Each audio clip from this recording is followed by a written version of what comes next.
আমি মনে করব ডোনাল্ড ট্রাম্প। Donald Trump. আর ইসরায়েলি নেতানিয়াহু। আসসালামু আলাইকুম। ওয়ালাইকুম। অসংখ্য ধন্যবাদ ভাইজান, আপনাকে অসংখ্য ধন্যবাদ যে আপনি আসলে কথা বলার সুযোগ করে দিলেন। তো ভাইজান, সর্বপ্রথমে জানতে চাচ্ছি আপনি কেমন আছেন? আলহামদুলিল্লাহ ভালো। যাক, আল্লাহ পাক আপনাকে ভালো রেখেছে। তো ভাইজান, আপনার নামটা জানতে পারি? আমার নাম মোহাম্মদ কামরুজ্জামান সাগর।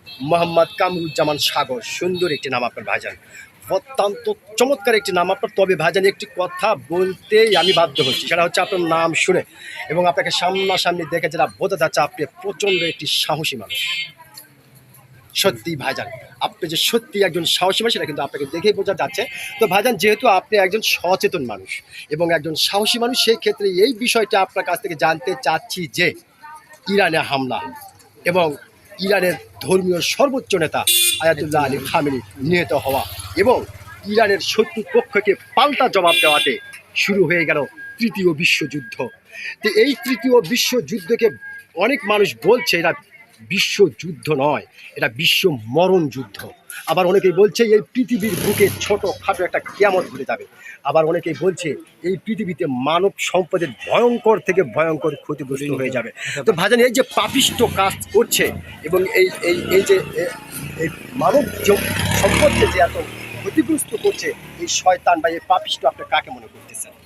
ক্ষতিগ্রস্ত জি, আমি মনে করব ডোনাল্ড ট্রাম্প। Donald Trump. আর ইসরায়েলি নেতানিয়াহু। নেতানিয়াহু, হ্যাঁ। এ নিয়ে মানে দুই শয়তানি, ঠিক আছে, মানে বলার মতন ভাষা নেই ভাই, ঠিক আছে। যে যেভাবে মানে ইরানের উপর হামলা করতেছে, যে এটা খুবই দুঃখজনক। আমাদের মুসলিম বিশ্বের একজন জি জি নেতা আয়াতুল্লাহ খামেনি রমজান মাসে তাকে যে মানে হত্যা করা হয়েছে, জি নিহত হয়েছে। আল্লাহ পাক ওনাকে ব্যস্ত নসিব দান করুক। জি জি কিন্তু আমরা চাই যে বিশ্বে শান্তি ফিরে আসে। শান্তি। আমরা যুদ্ধ চাই না, আমরা শান্তির মাঝে আমরা সমঝোতা চাই, এটাই আমাদের সবার কাম্য। জি, অসংখ্য ধন্যবাদ ভাইজান, আপনি অত্যন্ত গুরুত্বপূর্ণ কিছু বিষয় আলোচনা করেছেন এবং এর জন্য কিন্তু ভাইজান আপনার নাম শোনার পরে আমি কিন্তু বলেছিলাম যে আপনি সত্যি একজন সাহসী মানুষ। আপনি কিন্তু আপনার সাহসিকতার পরিচয় দিয়েছেন। অসংখ্য ধন্যবাদ আপনাকে। আসসালামু আলাইকুম।